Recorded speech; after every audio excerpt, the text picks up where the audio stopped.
Part 1. You will hear a woman phoning an electrical repair company about a problem with a piece of household equipment. First, you have some time to look at questions 1 to 7.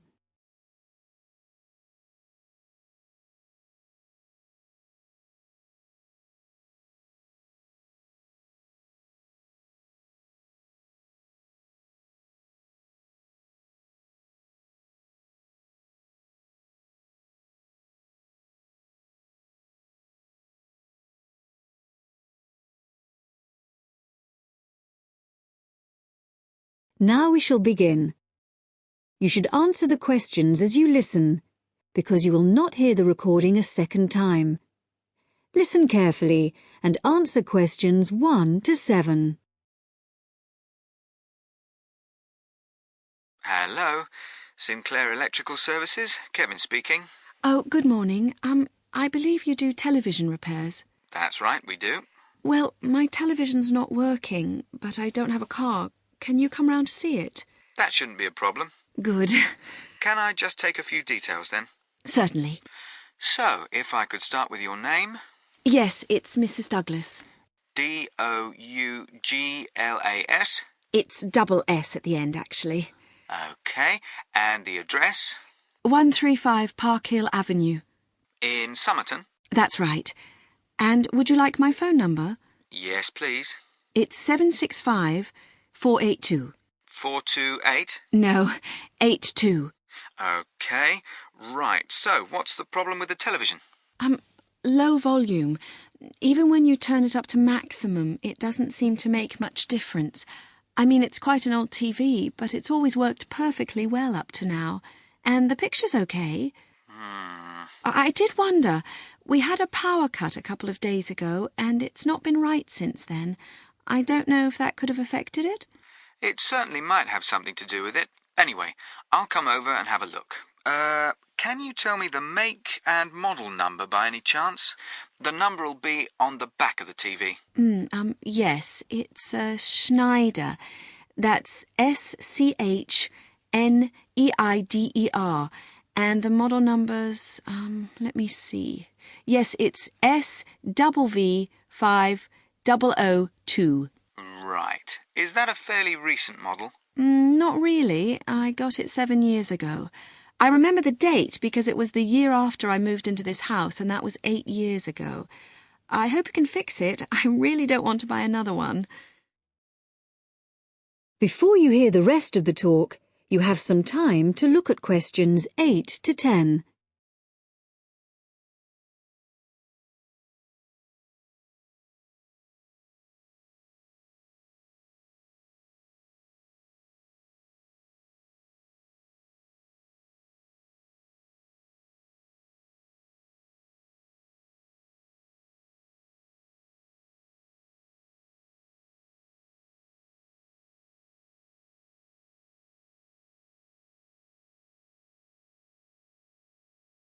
Now listen and answer questions 8 to 10. Well, I'll see what I can do when I come round to the house to look at it. I think I know your road. Is it the one that's off the high street? That's right. The house is on the left if you're coming from the high street, just before the road bends to the right. I'm afraid it's getting harder and harder to park on the road, but if you drive on round the bend, you can usually find somewhere. That's all right. Now, let's see. When would it be convenient for me to come round? Well, as soon as possible, really. Well, what's today? Friday. I'm booked up today, and then we've got the weekend, so I'm afraid it looks like Monday morning's the earliest. You can't come tomorrow? Well, Saturday morning I'm in the showroom, and I don't work Saturday afternoon and Sunday. OK. I'll make sure I'm in. Oh, and one last thing. I wonder if you'd mind telling me how you heard about us. We've just opened a new web page, and we're interested to see how effective it is. No, I actually heard about you from the woman next door. She couldn't remember your number, but I looked it up in the phone book. Oh, right. It's always the best advertising, word of mouth. Right. OK, thank you, Mrs. Douglas. Thank you. Goodbye. That is the end of part 1. You now have half a minute to check your answers.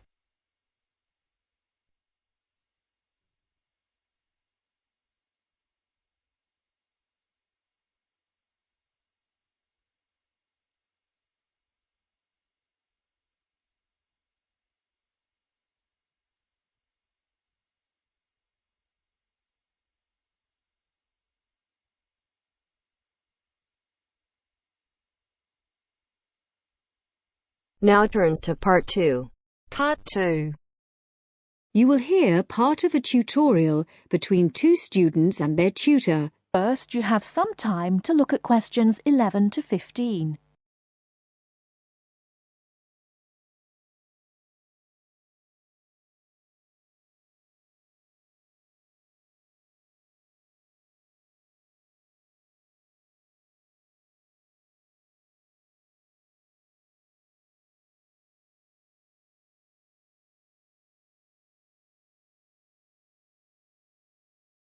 Now, listen carefully and answer questions 11 to 15. Dr. Barrett? Sammy, come in. Is Irene with you? Yes. Good. Sit down. Right, we're looking at how far you've got with your research project since we last met.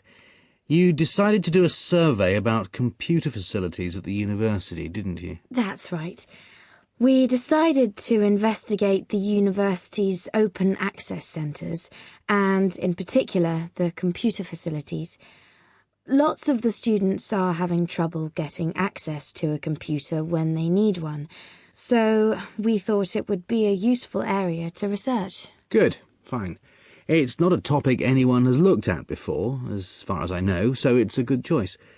So, what background reading did you do? Well, we looked in the catalogues in the library, but we couldn't find much that was useful. It's such a specialised subject, hardly anything seems to have been published about it. And as well as that, the technology is all changing so quickly. But the Open Access Centre has an online questionnaire on computer use that it asks all the students to do at the end of their first year, and the supervisor gave us access to that data, so we used it as a starting point for our research. It wasn't exactly what we needed, but it gave us an idea of what we wanted to find out in our survey. Then we designed our own questionnaire. And how did you use it? We approached students individually and went through our questionnaire with them on a one-to-one basis. So you actually asked them the questions? That's right.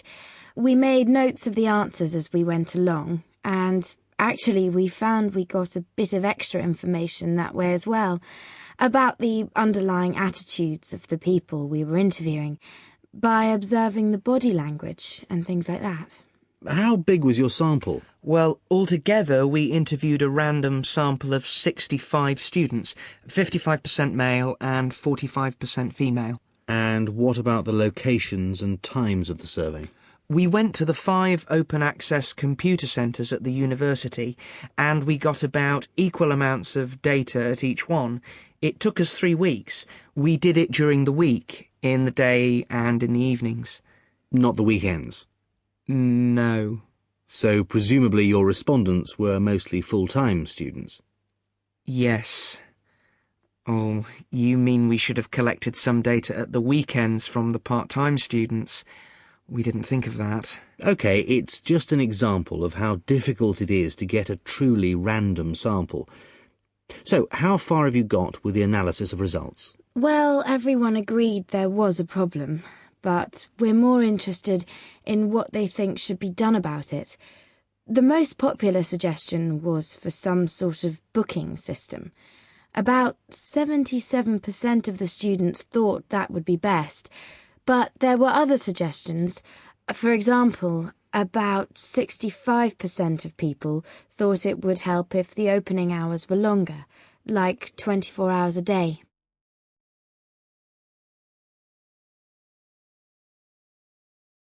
Before you hear the rest of the talk, you have some time to look at questions 16 to 20.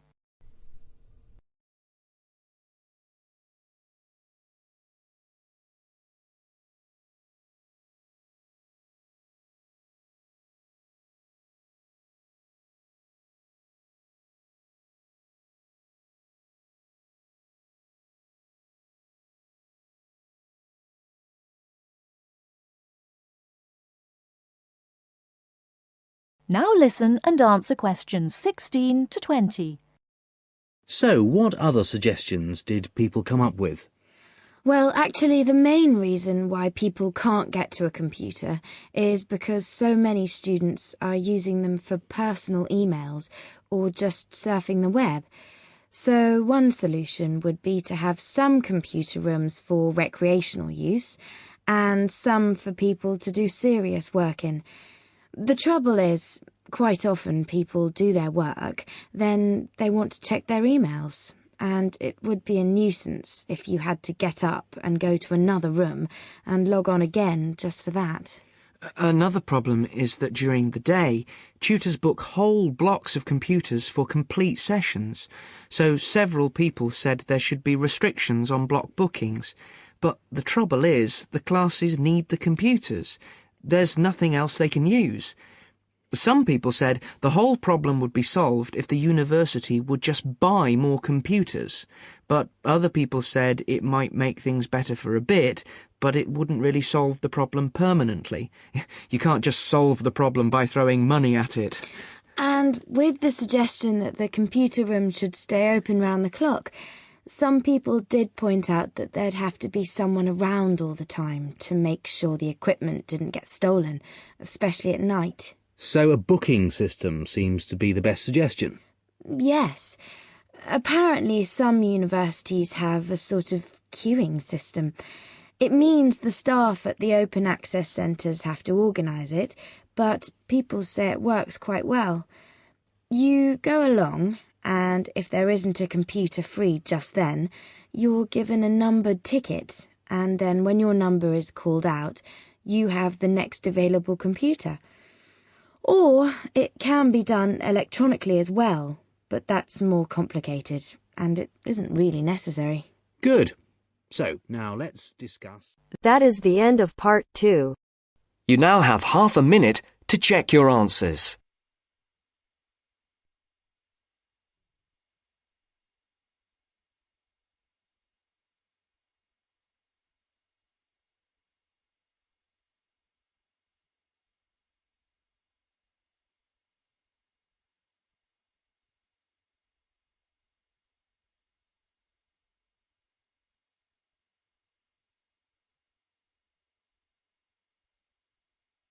Now turns to part 3. Part 3. You will now hear a radio talk on agricultural regulations. First, you have some time to look at questions 21 to 25.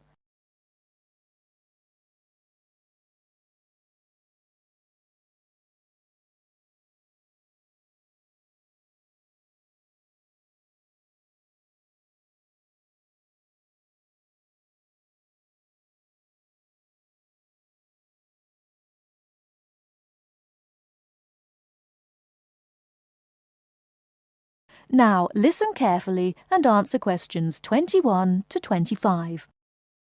Could there be clearer proof of the arrogance and indifference of those who are supposed to keep our food safe than the muzzling of John Verrill? Agriculture is a business, true, and businesses have to make money. But this shows how ministers and officials put the profits of the agriculture business before the well-being of the British people. Mr. Verrill, a pharmaceutical chemist, was appointed to represent consumers on one of the many committees that advise the government on food safety. When he tried to do his job, though, and wanted to warn ministers of a danger to children's health, he was refused permission to do so. The danger comes from hormones given to cattle in the USA and some other countries to make them grow faster. They speed up the animal's development to maturity, thus making meat production more profitable. There have, however, long been fears that the hormones have horrendous effects on the people who eat them, causing diseases as serious as cancer. Once these hormones were used on British cattle too, but over 20 years ago they were banned in Europe for being too dangerous. Indeed, so concerned is the European Union that it banned imports of hormone-fed beef years ago, much to the fury of the US government, which wants to sell it all over the world. Several years ago, the USA and Canada asked the World Trade Organization to declare the ban illegal and to punish Europe for failing to lift it.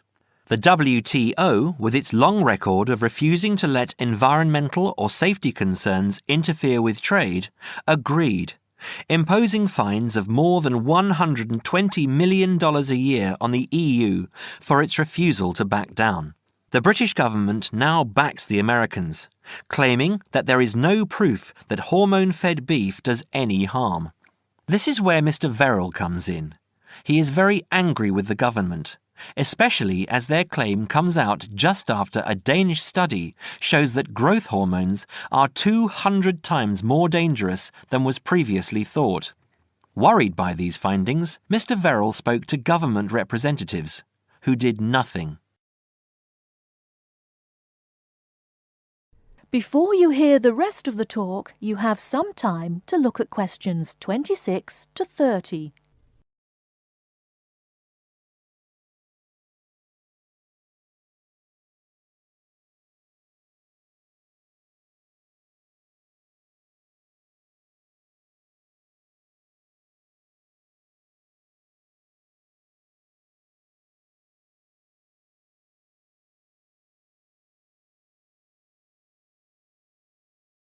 Now listen and answer questions 26 to 30. Not only that, but they have not been testing beef which is imported, which, by law, they are required to do. This directly affects the British public, as about 40% of the beef British people eat comes from abroad, supposedly from countries like Brazil, which does not allow the use of growth hormones. Brazilian beef is stocked by some British supermarkets and widely used in catering. Yet, when a Brazilian farm was recently visited by EU inspectors, a large stockpile of this banned substance was found. This is not the first food scandal we have had in our country. Take the present concern over a well-known chocolate company. Several months ago, the company found out that its sweets were contaminated with a rare form of salmonella, but they did nothing about it, leaving their sweets in the shops to be bought by the unsuspecting public. It was not until 5 months later, when several children had suffered food poisoning, that the chocolate bars were removed from the shelves. It makes you wonder how many other dangerous foods have been allowed onto our plates. That is the end of part 3. You now have half a minute to check your answers.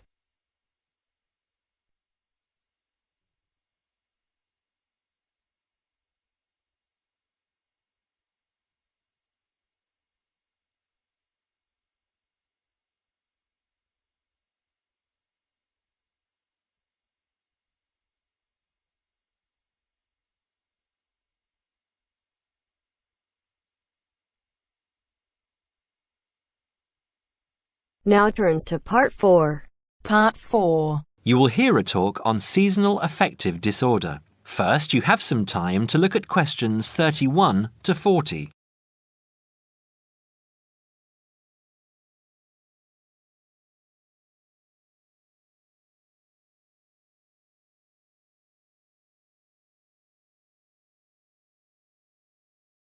Now listen carefully and answer questions 31 to 40. In the past few years, a new condition has been identified and given a name, SAD, short for Seasonal Affective Disorder. This is now recognized as a distinct kind of clinical depression, where people become depressed at the onset of winter, accompanied by a craving for sweet things, causing weight gain. Each spring and summer would then bring on almost maniacal highs and feelings of boundless energy and happiness. Experiments to combat this depression showed that increased exposure to bright light in humans could suppress their production of a darkness-related hormone called melatonin. The light needed to induce this change was about 2,000 lux, or about 4 times brighter than ordinary household lighting. It was then calculated that if bright light could suppress melatonin secretion, then it might have other effects on the brain, including the reversal of symptoms of depression. While melatonin's precise role in SAD has not been pinned down, the theory led to effective treatment. Not surprisingly, SAD affects more people where winter nights are longer and days shorter. In the UK, an estimated 500,000 adults develop full-blown SAD in winter, and twice this number suffer the milder condition called subsyndromal SAD. About 80% of sufferers improve when given light therapy, and improvement usually comes within 2 to 4 days. Scientists are still unsure why winter depression happens, but more than a decade of research has turned up some surprising findings. Nearly 80% of SAD victims are women. Researchers are uncertain why this is so. SAD can affect people at any age, but typically it begins around the age of 20 and becomes less common between 40 and 50. SAD is comparatively rare in children and adolescents, but so far researchers have been unable to come up with a logical reason for this. As many as half of SAD sufferers have at least one family member with depressive illness, suggesting that the depression has a genetic component.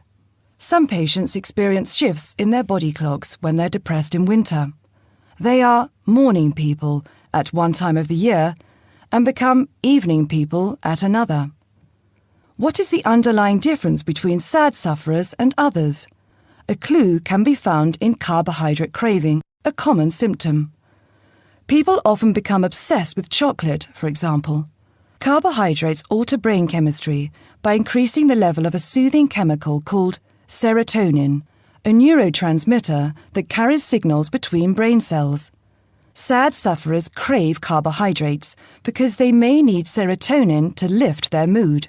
This craving can be intense, in fact, an addiction. It may be that the serotonin system of the brain has problems regulating itself during the winter. Some SAD sufferers respond well to the drug Prozac, thought to influence the brain's serotonin-using system. Other brain chemicals and hormones probably play a role in winter depression. Another neurotransmitter, dopamine, for example, may be inadequate in certain cases. Researchers hope to uncover clues to SAD's secret by probing similarities between SAD and hibernation. Though no valid link between the two has been established, some SAD patients say they feel like hibernating animals.